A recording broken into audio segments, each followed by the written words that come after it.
Hey guys, it's Joe, a Pro Flight Trainer, and today we're back with the Bell 412 for the third video, and this one will be under an hour, I promise. And today we're going to look at some of the features we didn't get to look at in the first and second video. So this is, we're kind of off the script from the evaluation regimen on this one, and we're just looking at the special things that the Bell 412 can do. We're going to start off with, and I'm going to take you guys to an outside view here.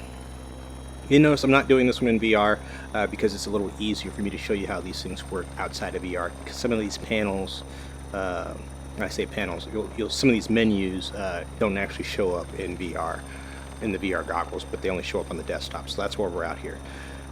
So today we've got a aircraft with a belly tank on it, and you can see that I have already released a snorkel there.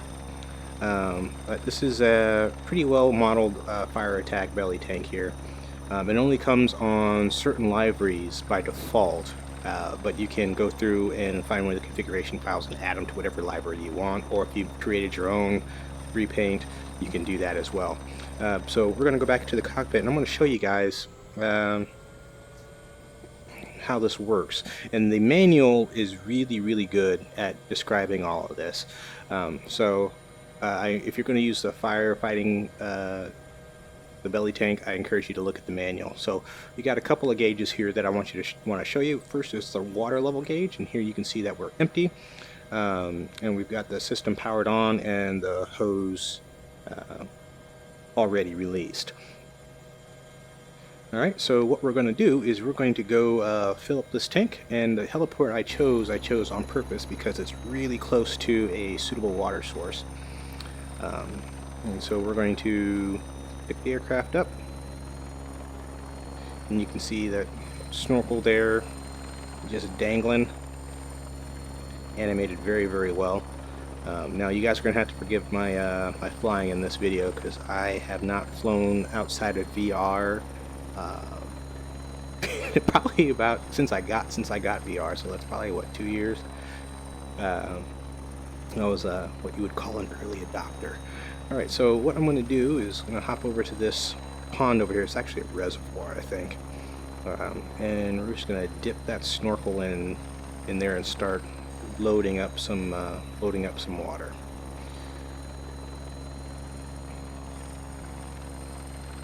Now, when I use this aircraft in this model in X-Plane 10, certain water sources weren't deep enough for this snorkel to take hold to actually pick up some water, but I think I never could figure out how deep each one was supposed to be, but it works pretty well. This reservoir here works pretty well for bringing on water. So we got the snorkel in our water source, and we're going to look down, and we can see that what once was empty is now starting to fill up, and we can look and see that our torque here is going to start rising. If I can hold a stable hover, sorry. Nope, I sure can't. Let me get back over to our water source here.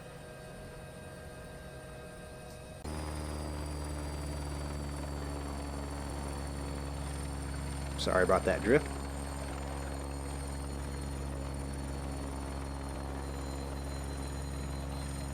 And dip that right back in there. So I forgot to mention this, once you get the snorkel in there, it should start drawing up water automatically.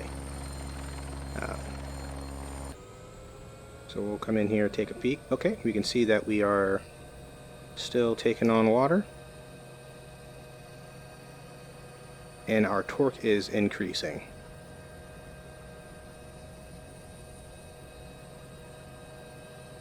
Almost full. You can see that torque increase again. There we go. Alright, now we're all full.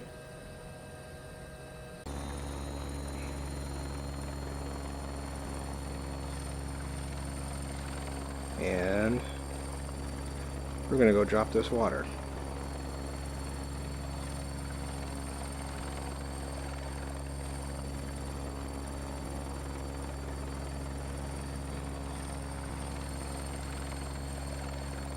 So, one of the things that you're going to have to make sure you do if you're going to use this feature is you're going to have a button assigned to the jettison load command, which I'll show you how I have mine assigned in a second. But you can see here underneath you've got the little doors there, and we'll just drop this water anywhere. So the doors open and there comes the water. Oh, so it's pretty neat animation. So that's pretty fun stuff for the 412. Now here's where I led you guys astray on the last two videos. So while this function still works in the in X-Plane 11, unfortunately what we lost was the not the ability to fight forest fires, but we lost the forest fires to fight. So for some reason there's no way to activate forest fires in X-Plane 11 by default. Like, so there's no command native to X-Plane 11. Now I've seen some videos on YouTube and some other sources that say there's some rendering option plugins that you can use for getting forest fires, but it's kind of like you're rolling the dice on if those actually work or not. I tried it before I started recording this video, and I could not get any of those to work. So we can still drop water on things, we just don't have the forest fires back yet. So hopefully Laminar Research will bring those forest fires back for us.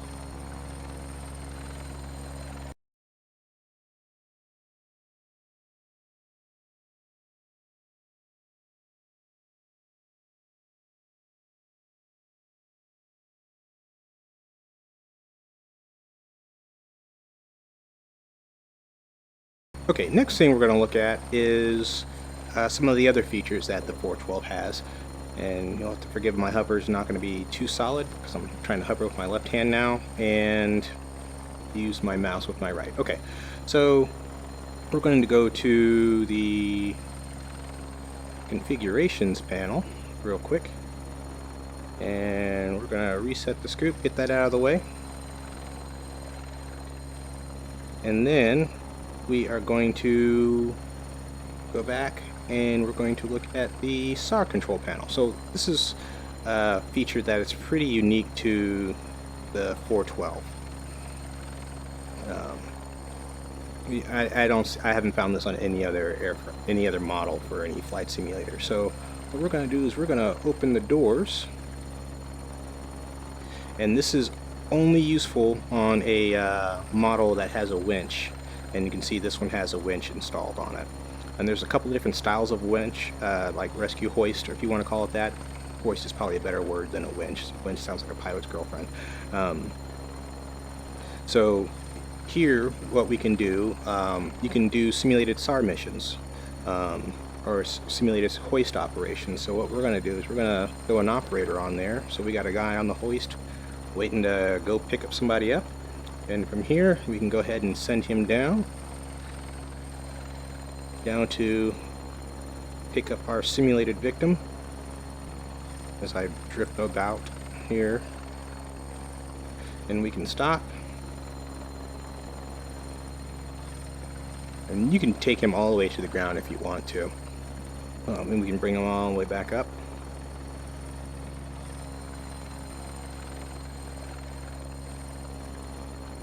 There he is. Oop, bumped the skid. Alright, and go ahead and bring him on back in again. So that's actually pretty neat. And the animations are pretty good too. So that's... Oop, I'm drifting all over the place. So that's actually really, really cool. Another thing you can do for SAR missions is you can set a location for a patient via lat long. Or you can just hit random and it'll just like throw one out there, and you gotta go fly to that grid and try to find them, which is pretty cool. Time consuming, but pretty cool. Alright, so so you're gonna have to clear this out if you want to use this next feature. But for the patient feature there, you can let's see if we can put it on this freeway here. Simulate picking up a car accident victim or something like that. There we go. Alright, so we can put a a victim on the ground. And you actually don't have to be on the ground for this. I just did it because it's easier for me to talk and show you guys this stuff at the same time. And then I'm going to zoom in here, give you a good vantage point. So you got your medic here, and you got your victim on the ground, and then you can put your victim on board. And then your medic's still there, and then I'm not sure what in transit meant, but that's the case. But then you can bring your medic inside and take off. Now, like I said, you don't actually have to do this from the ground. You can drop the victim off, or you can set them really wherever. So when you hit that button, it's just going to put them at your 3 o'clock position somewhere. So I'm going to turn them off,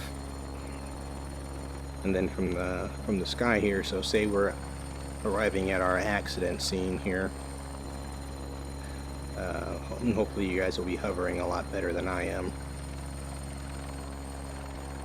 But we'll drop a victim on the ground there. Hopefully there's one up there. She is, or he is.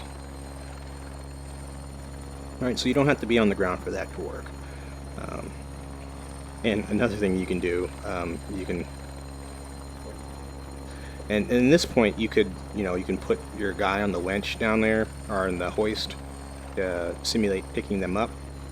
And I think that's what that in transit button is for. So if you wanted, you can put your operator on, send him down. Yep, it is. So that way when they're in transit, so you got your hoist guy there, hit in transit, that puts them on the stretcher there with your hoist operator, and you got the dude on the ground looking up like, dude, where you going? So that's pretty cool for simulating search and rescue, or whatever kind of missions you want to do. So yeah, this is the only flight sim model I know that has these capabilities. And you can leave that dude if you want to. Like, for real, you can just like, yeah, we just take off and leave. Like, bye, dude. So that's actually really, really, really fun. Alright, last thing we're going to talk about before we get to talking about buttons and switches and things like that. We're going to talk about the sling loading capability of the 412. Now, we'll get to it from the 412 plugin again, so we'll go to the load control panel this time. And from here, you can see, bring this to the center here, the type of load you want. There's all sorts of stuff. So there's bobcats, compressors, pallet pipes, Rubik's Cube, logs, trellis, water tanks. You got a lot of options here for things to sling about. So we'll throw a Rubik's Cube out there. Alright, so that's the load we want. We'll get to the cable height in a minute. So we're gonna push one of those out there, and there's our load, little Rubik's Cube. And so for cable length, you can set the cable length for however long you want it. You're in your options: 10 meters, 13 meters, 18, 25. I usually use the 25. And we'll use that today, 18 or 25. Alright, so next thing we're going to do to get it to work is we're going to hit next. And you can see now we have a line that goes from our aircraft to the load, and you can see these options popped up. So 10 and 13 are grayed out, so you can't use them because we're closer than 10 or 13 meters, but we're about 18, 25 meters away. We're greater than 18, 25 meters away, so these options are still there. So I'm going to select 18, and that's the one we're going to use. I'm going to move this out of the way.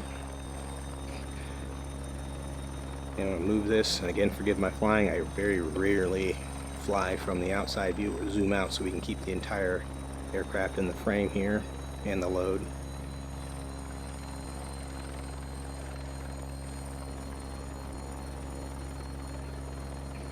We're going to move over. You can see as we got closer, the 10 meter, 13 meter options became available. Hopefully my selection stuck, and this thing should come off the ground here soon. Yep, there we go. Here it comes. So off we go. Now you will find that this is the X-Trident loads. When you're using it with the 412, they are the single most behaved loads, external loads in the world. So no matter what you do with this aircraft, that load is not going to swing. It is not going to sway. It won't do anything. So is this actually realistic? No, not at all. Is it fun? Yeah, I'm gonna admit it. It's fun because it's nowhere near as frustrating as actually dealing with vertical reference, long line type stuff, where it's easy to induce oscillations in the load. This one, the load just sits there and it's just happy to go along for the ride. It just sort of hangs there, and all the loads do this. The weights are different, but pretty much all the loads just they just sit there waiting for you to do something. And then when you move the aircraft, it moves. It doesn't matter the pitch or whatever. You can see I'm doing, and if this was an actual load, this load would be swinging all over the place right now. But these loads are really well behaved. So not the most realistic, but if you want to just pick up things and place them, and just get satisfaction out of picking something up and moving it from one spot to another, this works well for that. So if you're just messing around, you're not looking to practice being the world's greatest long line pilot, this works just fine. The auto release button comes in, and we're just going to try to put this back on the ground. And the cool thing about this is, and I wish the default X-plane sling load option would give us this, the loads are persistent. So when you place them somewhere, they stay there, and then you can come back and pick them up and move them somewhere place else if you want to, and they stay there. The default sling load option as it is now, the load appears when you set it in the weight and balance section of the customized portion. Look, we just dropped it. There we go. But it disappears as soon as you jettison it. Now, one thing I will mention is the jettison button for the 412 does not work. You have to either jettison from this panel here, or use the auto release. If you use the load jettison button, it's not going to work with the 412, because that's just going to cause the water drop, not a sling load jettison.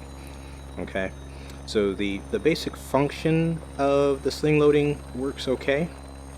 The physics are not there, but again, if you're looking for the satisfaction of picking up an object and moving it from one place to another with a helicopter, this meets that requirement. And there's lots of loads, and you can have as many loads out there as you want, and you can select which one you want. So you don't have to do it one at a time like you have to do with the default X-plane sling load option. And I'll show you what the other loads look like here. So let me get this thing on the ground. There we go. Not my best landing, but it'll do. So you already got a Rubik's Cube out there. If you want to push out a pipe, there's a pipe. There's some logs. You can see there. There's a trellis. There's a water tank, and they just stack. You can put as many out there as you want. And like I said, the loads are persistent. They're gonna. This little Bobcat, mini backhoe there, air compressor, ground power unit, bunch of barrels. So this so you can, these will all stay there as long as you're in this flight. So it's pretty neat to do that, and you can select which one you want to pick up. So so I want to go to the next load here. Let's go to load 3, whichever one that is. Okay, so now we see we've got a cable going from here to the logs. Or if I want to pick up that trellis, hit next. There we go. Goes to the trellis. Or the water tank, goes to the water tank. So you can pick and choose which one of these you want to pick up and move. Alright, let's talk about switches and buttons and the settings for X-Plane 11. Now, Chris put out a video already. There's a couple of videos out there now on how to set up your Pro Flight Trainer for X-Plane. I suggest you check those out if you're new to the system. It'll really shed some light on how to set this thing up, and it's really not that hard. It's actually incredibly simple. What I'm going to do is show you my preferences for how I have my buttons and switches assigned. So all the axes and stuff like that, they are pretty much the same as in Chris' video. What I want to show you is my button assignments. So some personal ones and for the 412. Now, I am a VR guy. I am full on into the VR systems. So I have some buttons that are dedicated for VR. And we'll start with those first. So looking at the zone switch on the collective. All right, so with the zone switch in the down position, this is where I have all of my VR commands. Okay, so for the first one is the hat switch. So I have my hat switch completely dedicated. In this zone, this hat switch is completely dedicated to VR. And what I mean by that is this is how I set my my view in VR. So from model to model, the cockpit eye position can change. Now, I think you might be able to go through the configuration file and set the default pilot head position or whatever. I just use this hat switch. And this also comes in handy if you're doing some sort of vertical reference long line training, because you can use this to slide yourself to the side and look over. So this is actually, so I'm using, you can see it here, the left and right. So hat switch move right, that just slides you left. It's not the panning type motion. That is a sliding left and right motion. And I use that to set my head position in the seat, left and right, and then up and down, and that's a vertical up and down motion. And I like that because you may not be the same height as somebody else, so you can actually adjust this to what your view may actually be in that particular aircraft. So this is, again, not the panning motion. This is a vertical motion, moving the entire camera vertically and up and down. So I use that for this hat switch. And then the trigger. So button 1, again, this is with the zone switch in the aft position. I use that to move my view forward, and that's a sliding forward type motion. And then I use this button, button 3, or 1-3, as we call it, with the zone switch in the aft position. I use that to move my view backwards. So that's how I set my view in each aircraft when I get into X-Plane. And my view for the 412 is a little different than it is for the 407, and it's a little different than it is in the A-Star. So that's why I keep this this hat switch dedicated to my VR commands. A couple other things that I use in the aft position. Button 2, which is down here by where your pinky finger would rest. And you can see that highlighting here. I use that to bring me to the 3D cockpit. And so that actually has a dual purpose. So one, it'll recenter me in VR if things get messed up.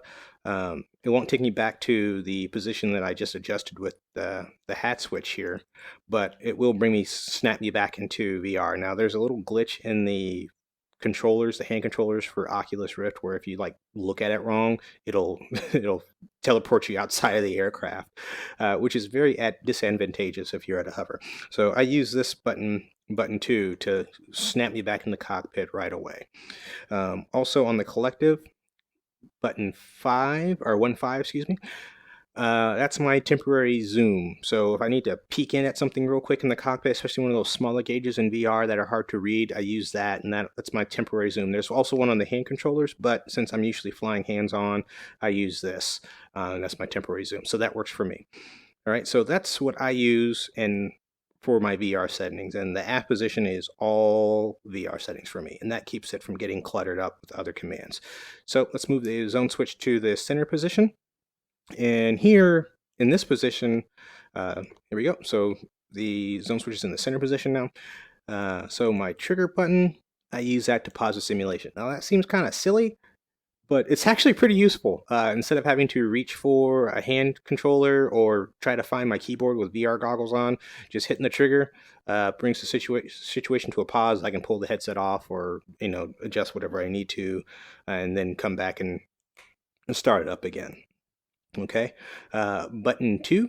I have, keeping with the theme of view changing, that will take me to an outside view. I chose the circle one. You can choose the chase or whatever if you decide to go with this scheme.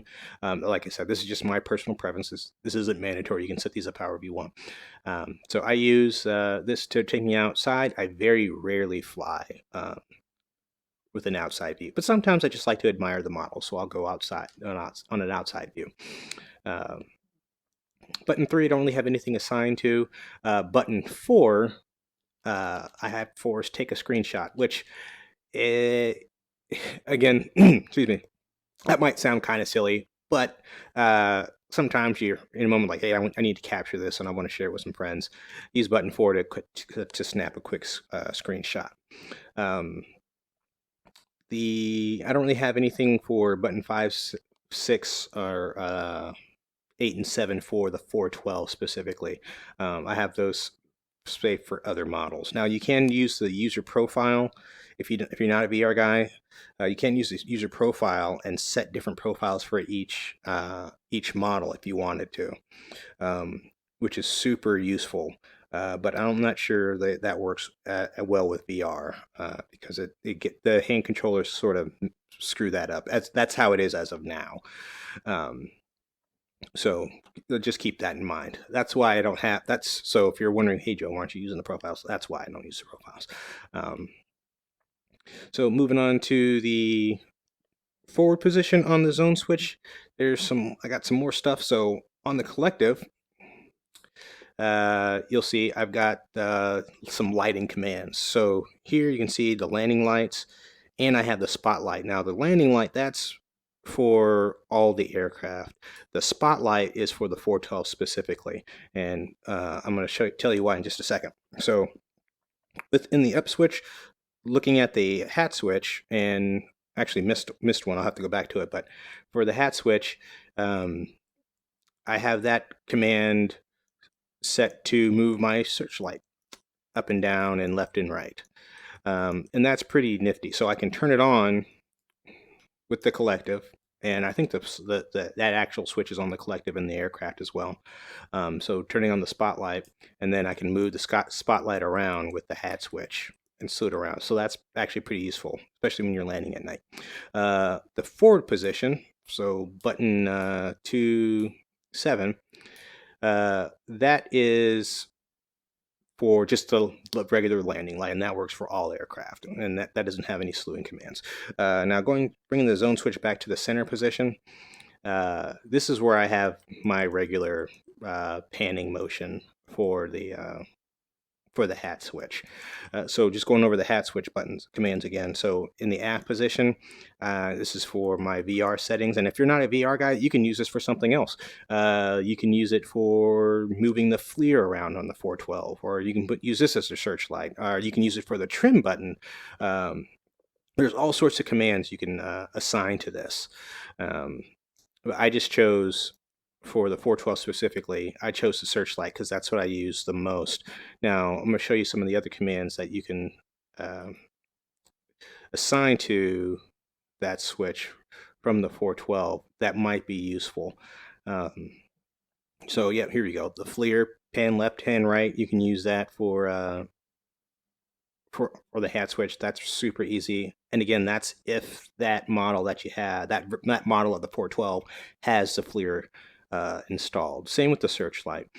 Something you can do, I haven't messed with it, but something you can do for button 7, not 7 and 8, these buttons here is increase and decrease. So you can set one zone for increase for the 2 red buttons in the collective, and then another zone for decrease for each. So if you want to use each throttle independently, I choose not to do that. I do that with the twist grip on the collective, and I use the plug-in to set throttle 1 or throttle 2. And I go into more detail on that on the first video, I believe. First or second video, I forget. It's been a while.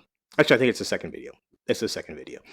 So there's that, and all of these buttons, these are all the 412 commands that you can assign. So another use for the hat switch, if you're not a VR guy, and or you could be a VR guy and you just want to use them for something else, the force trim beeping, you can use it for that. I don't think I don't use it. I don't really think I need it, but it's something you can do with the zone switch and the hat switch. So you got three options, or basically three hat switches with the Pro Flight Trainer PUMA. So I encourage you to mess around with this and see how you like, see what works for you, and then just go with it, because it makes it really, really fun.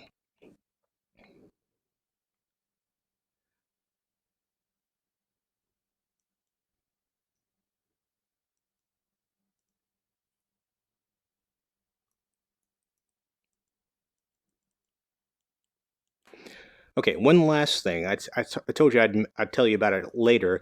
So in the forward position on the zone switch, button 4, I have that for jettison payload.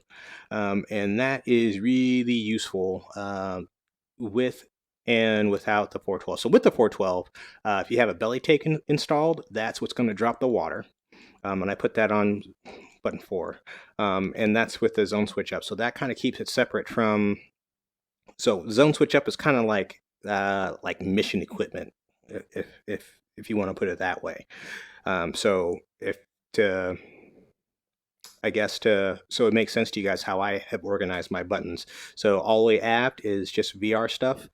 Um, Center position is basic sim commands, and then forward is mission commands. So tools I would use while I'm flying the aircraft. So in this case, and there's a couple exceptions to that, like I have like floats assigned to buttons 7 and 8. But for the most part, all of my mission stuff is going to be on. And I do that, and that's my scheme with all the aircraft for the most part. I like to separate it that way, so I know it. I'm not guessing or forgetting which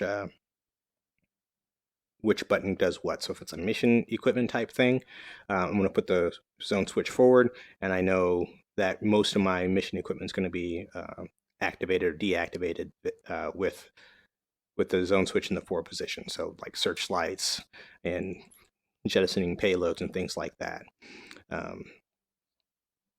So that's basically how I have my flight controls set up for the Bell 412, for VR, and for X-Plane in general. Now, one last thing, control sensitivity. That's how I like it, guys. All the augmentation, don't need it with the Pro Flight Trainer. Now you can if you want, but to me it actually makes it a little bit more difficult because it imparts a little bit of a delay for your control inputs. So it may seem like it's helping you a little bit, and it might be if you're just completely lost on helicopters. But once you get the hang of it, you're going to find you're going to get the most out of your Pro Flight Trainer with all that stuff off in a fully linear. And this would be the equivalent of a curve, really. So this is how I fly my system. Anything else is just makes things kind of difficult. Now with the 412, like I mentioned in the second video, you don't even really need to mess with that. So if you're having trouble with it, leave all that stuff at 0, and then you can adjust from the menu, from the plugin menu, and configurations. So here, you just adjust it from SAS effectiveness. Okay. Now typically I fly around with the AP1 and 2 off just because it's a little bit more fun for me. But if I'm on an instrument flight, I'll leave AP1 and AP2 on because it helps, and I'm really not practicing basic instruments. I'm practicing my navigation and radio management and nav aid management and things like that. So it's a real help. It's really helpful training aid to use that. And actually, we didn't really talk about this menu that much. But if you are using the belly tank, you can reset the scoop here. You can refill the water tank here if you don't want to go find a a pond to hover. It's not as fun, but you can use it this way. Custom failures, that can be fun. But oh, and the dolly pad, I didn't show you guys the dolly pad.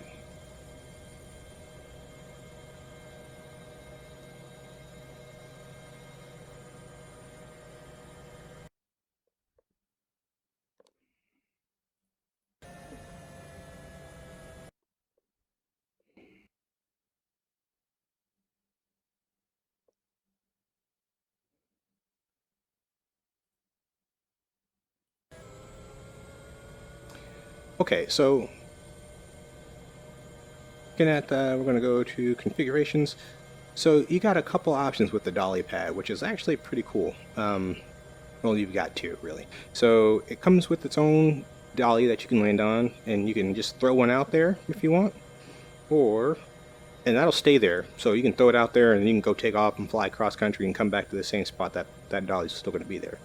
Or you can put the dolly underneath you. Now, it didn't really like that, but yeah, they didn't really enjoy that. But you can put the dolly underneath you. So I'll show you that again. Don't mind all the smoke. Nothing to see here. So you can put the dolly underneath you. Now there's a little glitch in X-Plane that worked a lot less catastrophically. But you can see that you can load the aircraft on the dolly. And again, that dolly will stay there.